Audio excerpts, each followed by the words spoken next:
മനുഷ്യക്കടത്ത് ആരോപിച്ച് ഛത്തീസ്ഗഡിൽ അറസ്റ്റിലായ മലയാളി കന്യാസ്ത്രീകളുടെ ജാമ്യാപേക്ഷയിലാണ് അല്പസമയത്തിനകം NIA കോടതി വിധി പറയാൻ പോവുക. ബിലാസ്പൂരിലെ പ്രത്യേക NIA കോടതിയാണ് കേസ് പരിഗണിക്കുന്നത്. അതേസമയം BJP സംസ്ഥാന അധ്യക്ഷൻ രാജീവ് ചന്ദ്രശേഖർ റായ്പൂരിൽ എത്തിയിട്ടുണ്ട്. അവിടെ ഏകദേശം 40 കിലോമീറ്ററോളം ദുർഗിലേക്കുണ്ട് എന്നാണ് അറിയുന്നത്. ഛത്തീസ്ഗഡ് ആഭ്യന്തരമന്ത്രിയുമായി രാജീവ് ചന്ദ്രശേഖർ കൂടിക്കാഴ്ച നടത്തും. ബിലാസ്പൂരിൽ നിന്ന് അനൂപ് ദാസ്, ഒപ്പം തന്നെ ഡൽഹിയിൽ നിന്ന് B ബാലഗോപാൽ, അങ്കമാലിയിലെ സിസ്റ്റർ പ്രീതി മേരിയുടെ വീട്ടിൽ നിന്ന് പ്രദീപ് ജോസഫ് എന്നിവർ ചേരുന്നുണ്ട്. ആദ്യം നമുക്ക് ദുർഗിലേക്ക് പോകാം. അവിടെ അനൂപുണ്ട്. അനൂപ്, വളരെ നിർണായകമായ ഒരു സമയമാണ്. സഭാ നേതൃത്വവും കേരളത്തിലെ രാഷ്ട്രീയ നേതൃത്വങ്ങൾ, അത് പാർട്ടി വ്യത്യാസമില്ലാതെ എല്ലാവരും ജാമ്യം കിട്ടുമെന്ന പ്രതീക്ഷ തന്നെയാണ് കഴിഞ്ഞ മണിക്കൂറുകളിലൊക്കെ അനൂപിനോടുമൊക്കെ പ്രകടിപ്പിച്ചത്. എപ്പോഴാണ് കേസ്? അല്പസമയത്തിനകം തന്നെ കോടതി പരിഗണിക്കുമോ? ആ പ്രതീക്ഷയ്ക്ക് ഇളക്കം തട്ടിയിട്ടില്ലല്ലോ അല്ലേ? ഇളക്കം തട്ടിയിട്ടില്ല. ഇതിനിപ്പോൾ 3 മിനിറ്റാണ് 11 മണിയിലേക്കുള്ളത്. 11 മണിയാകുമ്പോഴത്തേക്ക് തന്നെ ജഡ്ജി എത്തും. അദ്ദേഹം ആദ്യം ഈ കേസ് പരിഗണിക്കുമെന്നാണ് നമുക്ക് ലഭിക്കുന്ന വിവരം. പ്രതിഭാഗത്തിൻ്റെ അഭിഭാഷകർ, ഒപ്പം തന്നെ പ്രോസിക്യൂട്ടർ എല്ലാം കോടതിയിലുണ്ട്. എന്തായാലും കേസ് 11 മണിക്ക് തന്നെ എടുക്കുമെന്ന വലിയ പ്രതീക്ഷ.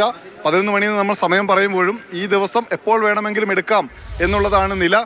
പക്ഷേ ഈ കേസ് ആദ്യം എടുക്കുമെന്ന് നമ്മൾ പ്രതീക്ഷിക്കുന്നു. എന്തായാലും കഴിഞ്ഞ 8 ദിവസമായി ഇവിടെ ദുർഗിലെ സെൻട്രൽ ജയിലിൽ, വനിതാ ജയിലിൽ കഷ്ടപ്പെട്ട് നിൽക്കുകയാണ് നമ്മുടെ കന്യാസ്ത്രീകൾ. കഷ്ടപ്പെട്ട് എന്ന് പറയുമ്പോൾ 53 പേരുണ്ട് സെല്ലിൽ.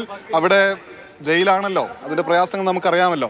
അപ്പോൾ ഒരു തെറ്റും ചെയ്യാത്ത ഞങ്ങൾ എന്തിനാണ് ഈ പ്രശ്നം, ഈ ദുരിതം സഹിക്കുന്നത് എന്ന് കന്യാസ്ത്രീകൾ കേരള സമൂഹത്തോടും നമ്മുടെ രാജ്യത്തോടും ചോദിച്ചു തുടങ്ങിയിട്ട് 8 ദിവസമായിരിക്കുന്നു. ഇന്ന് ജാമ്യം ലഭിക്കാൻ സാധ്യതയുണ്ട് എന്ന് പറയാനുള്ള പ്രധാനപ്പെട്ട 2 കാരണങ്ങളുണ്ട്. അത് ഒന്നാമത്തേത് മതപരിവർത്തനം, രണ്ടാമത്തേത് ഈ ആളുകളെ കടത്തിക്കൊണ്ടുപോകൽ. ഈ 2 കാര്യങ്ങളിലും ഇന്നലെ അത് തെളിയിക്കുന്ന തരത്തിലുള്ള ഏതെങ്കിലും നിലയിലുള്ള ഇടപെടൽ പ്രോസിക്യൂഷന്റെ ഭാഗത്തുനിന്ന് ഉണ്ടായിട്ടില്ല. മാത്രവുമല്ല, പ്രതിഭാഗം അഭിഭാഷകൻ ഇങ്ങനെ ഒരു കാര്യം നടന്നിട്ടില്ല, നിർബന്ധിതമായിട്ടുള്ള മതപരിവർത്തനം നടന്നിട്ടില്ല, അല്ലെങ്കിൽ ആളുകളെ കടത്തിക്കൊണ്ടുപോകുന്ന ഇടപെടൽ നടന്നിട്ടില്ല എന്ന് സ്ഥാപിക്കുന്നതിന് വേണ്ടി തെളിവുകൾ മുൻനിർത്തി വാദിക്കാൻ കഴിഞ്ഞു എന്നുള്ളതാണ് പ്രതീക്ഷ. ആ പ്രതീക്ഷ തന്നെയാണ് വിധി വരുമ്പോൾ അത് ജാമ്യം ലഭിക്കുമെന്ന പ്രതീക്ഷയിലേക്ക് വിരൽ ചൂണ്ടുന്നത്. എന്തായാലും അല്പസമയത്തിനകം അക്കാര്യത്തിലൊരു തീരുമാനം ഉണ്ടാവും. മാത്രവുമല്ല, ഇന്ന് ഈ വിധി വരും എന്നതുകൊണ്ട് തന്നെ പ്രതീക്ഷയോടുകൂടി ഇവിടെ ജനപ്രതിനിധികൾ, രാഷ്ട്രീയ പാർട്ടി നേതാക്കളെല്ലാം തന്നെ ഉണ്ട്. MP-മാരായിട്ടുള്ള ജബി മേത്തർ, ഒപ്പം ഇടത്-MP-മാരായിട്ടുള്ള ജോൺ ബ്രിട്ടാസ്, ജോസ് കെ മാണി, P സന്തോഷ് കുമാർ എന്നിവരുണ്ട്. ഒപ്പം തന്നെ ചാണ്ടി ഉമ്മൻ MLA, റോജി എം ജോൺ തുടക്കം മുതൽ ഈ കേസുമായി ബന്ധപ്പെട്ടുകൊണ്ട് ഇവിടെ അഭിഭാഷകരെ കാണാനും ഈ കന്യാസ്ത്രീകളെ കാണാനും എല്ലാം ഇവിടെ തുടരുന്നുണ്ട്. ഒപ്പം അൻവർ സാദത്തുണ്ട്.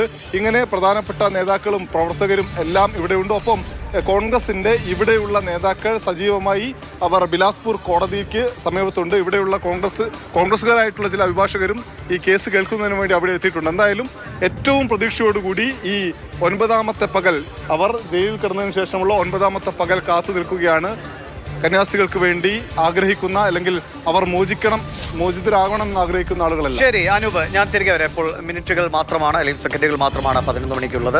ഉടനെ തന്നെ കോടതി വിഷയം പരിഗണിക്കുമെന്ന് പ്രതീക്ഷിക്കാം. ഡൽഹിയിൽ നിന്ന് B ബാലഗോപാൽ കൂടി ചേരുന്നുണ്ട്. ബാലഗോപാൽ, വളരെ വലിയൊരു രാഷ്ട്രീയ വിഷയമായി കേരളത്തിലും ഒക്കെ മാറിയിട്ടുള്ളതാണ് ഈ കന്യാസ്ത്രീകളുടെ അറസ്റ്റ്. BJPയെ സംബന്ധിച്ച് രാജീവ് ചന്ദ്രശേഖർ ബിഷപ്പുമാരെയൊക്കെ നേരിൽ കണ്ട് തങ്ങളുടെ നിലപാട് വിശദീകരിക്കാൻ ശ്രമിക്കുന്നു. ഇപ്പോൾ റായ്പൂരിലെത്തി അവിടുത്തെ മന്ത്രിയെ കാണുന്നു. അതേസമയം ബസ്തറിലെ BJP MP മഹേഷ് കശ്യപ്, അദ്ദേഹം തന്നെ മതപരിവർത്തനം അടക്കമുള്ള വിഷയങ്ങളിൽ കർക്കശ നിലപാട് പറയുകയും ചെയ്യുന്നു. കേരളത്തിൽ തിരിച്ചടിയാകുമെന്ന നിലയിലാണ് BJP കാര്യങ്ങളെ പരിഗണിക്കുന്നത്. അതുകൊണ്ടാണ് വളരെ അനുകൂല സമീപനം എടുക്കുന്നത്. പക്ഷേ ഛത്തീസ്ഗഡിൽ BJP കേരളത്തിലെടുക്കുന്ന നിലപാടെടുത്താൽ ഛത്തീസ്ഗഡിൽ അത് തിരിച്ചടിയാകുമോ എന്ന ഭയം കൂടി അവിടുത്തെ നേതൃത്വത്തിനുണ്ടാകും. എങ്ങനെയാണ് BJP ഇതിനെ കൈകാര്യം ചെയ്യുന്നത്? കാരണം 2 നിലപാടുകൾ എടുക്കേണ്ട ഒരു സ്ഥിതി പാർട്ടി നേരിടുന്നുണ്ട്. ദിവിഷു പറഞ്ഞതുപോലെ തന്നെ ഇത് കേരളത്തിലെ ഒരു വലിയ രാഷ്ട്രീയ വിഷയം എന്നതിനേക്കാൾ ഉപരി ദേശീയ തലത്തിൽ സമീപകാലത്ത് ഏറ്റവും വലിയ ഇടപെടലുണ്ടായ ഒരു വിഷയം എന്ന തലത്തിലേക്ക് ഈ ഛത്തീസ്ഗഡിലെ കന്യാസ്ത്രീകളുടെ അറസ്റ്റ് മാറി എന്നതാണ് യാഥാർത്ഥ്യം. കാരണം ഛത്തീസ്ഗഡ് മുഖ്യമന്ത്രിയെ ഡൽഹിയിലേക്ക് വിളിപ്പിച്ച് പ്രധാനമന്ത്രി നരേന്ദ്രമോദിയും അതുപോലെ തന്നെ കേന്ദ്ര ആഭ്യന്തരമന്ത്രി അമിത്ഷായും ഒക്കെ കൂടിക്കാഴ്ച നടത്തുന്നു. ഈ 2 കന്യാസ്ത്രീകളുടെ വിഷയത്തിൽ സർക്കാർ അനുകൂലമായ നിലപാട്, അതായത് പ്രോസിക്യൂഷൻ അനുകൂലമായ നിലപാട് സ്വീകരിക്കുമെന്ന ഉറപ്പ് പ്രതിപക്ഷ MP-മാർക്ക് കേന്ദ്ര ആഭ്യന്തരമന്ത്രി തന്നെ നേരിട്ട് നൽകുന്ന ഒരു സാഹചര്യം, അതൊന്നും സമീപകാലത്ത് നമ്മൾ കേൾവി പോലും ഇല്ലാത്ത ഒരു സാഹചര്യമാണ് ഉണ്ടായിരുന്നത്. ഇന്നലെ തന്നെ ഈ ഛത്തീസ്ഗഡിലെ ബിലാസ്പൂർ NIA കോടതിയിൽ ഈ കേസ് പരിഗണനയ്ക്കെടുത്തപ്പോൾ ഒരു ഫോർമലായി അതിനെ എതിർത്തു എന്നതിനേക്ക് അപ്പുറത്തേക്ക് ശക്തമായ ഒരു എതിർപ്പല്ല എങ്കിൽ ഈ കന്യാസ്ത്രീകളുടെ അന്വേഷണത്തിന്റെ ഭാഗമായി തങ്ങൾക്ക് കസ്റ്റഡിയിൽ വേണമെന്ന ആവശ്യമോ ഒന്നും തന്നെ ഈ അന്വേഷണ ഉദ്യോഗസ്ഥരുടെ ഭാഗത്ത് നിന്ന് ഉണ്ടാകാത്തത് ഇതുമായി ബന്ധപ്പെട്ട എതിർപ്പിന്റെ ഇതുമായി ബന്ധപ്പെട്ട ഇടപെടലുകളുടെ പശ്ചാത്തലത്തിലാണ് എന്ന് തന്നെയാണ് കരുതേണ്ടതായിട്ടുള്ളത്. മറ്റൊരു പ്രധാനപ്പെട്ട കാര്യം, പൊതുവെ ഈ ദേശീയ നേതാക്കളൊക്കെ കോൺഗ്രസിന്റെയും അതുപോലെ തന്നെ BJP-യുടെയും ഒക്കെ ദേശീയ നേതൃത്വം ഒക്കെ കരുതുന്നത് ഇന്ന് ഈ വിഷയത്തിൽ കോടതിയിൽ നിന്ന് അനുകൂലമായ തീരുമാനം, കന്യാസ്ത്രീകൾക്ക് അനുകൂലമായ തീരുമാനം ഉണ്ടാകുന്നതായിരിക്കും, അവർക്ക് ജാമ്യം ലഭിക്കും എന്നത് തന്നെയാണ്. അതുകൊണ്ടാണ് BJP സംസ്ഥാന അധ്യക്ഷൻ രാജീവ് ചന്ദ്രശേഖരനോട് അടിയന്തരമായി റായ്പൂരിൽ എത്തണമെന്ന് നിർദ്ദേശിച്ചത്. അദ്ദേഹം ദുർഗിലെ ഈ ജയിലിൽ എത്തി ഈ കന്യാസ്ത്രീകൾക്ക് ജാമ്യം ലഭിച്ച് അവർ പുറത്തേക്ക് വരുമ്പോൾ അവരെ അനുഗമിക്കുമെന്നാണ് ലഭിക്കുന്ന വിവരം. അതായത് ഒരു ഫോട്ടോ ഓപ്പർച്യൂണിറ്റി പോലും ഈ വിഷയത്തിൽ കളയുവാൻ വേണ്ടി BJP തയ്യാറാകുന്നില്ല. കാരണം BJP കഴിഞ്ഞ കുറേ കാലമായി കേരളത്തിൽ അവർ ഏറ്റവും ശ്രദ്ധ കേന്ദ്രീകരിച്ചിരുന്നത് ക്രൈസ്തവ സമൂഹത്തെ ഒപ്പം നിർത്തുവാനാണ്. എന്നാൽ ഈ ഛത്തീസ്ഗഡിൽ ഉണ്ടായ സംഭവങ്ങളുടെ പശ്ചാത്തലത്തിൽ അവർ ആ നീക്കത്തിന് ചില തിരിച്ചടികൾ ഉണ്ടായിട്ടുണ്ട്.